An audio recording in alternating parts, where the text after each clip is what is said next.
আর চলে এসেছি আবার একটা নতুন পেন্টিং ভিডিও নিয়ে। চলো দেখা যাক পেন্টিংটি কেমন হয়। যদি তোমাদের ভালো লেগে থাকে তাহলে চ্যানেলটিকে সাবস্ক্রাইব করতে ভুলবেন না এবং লাইক, কমেন্ট অ্যান্ড শেয়ার করে দেবেন।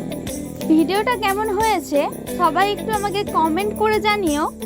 সবাই একটু আমার পাশে থেকো যাতে পরের ভিডিওটা আমি আরও ভালো আনতে পারি। তোমরা কেমন ভিডিও দেখতে চাইছো সবাই একটু আমাকে কমেন্ট করে জানিও।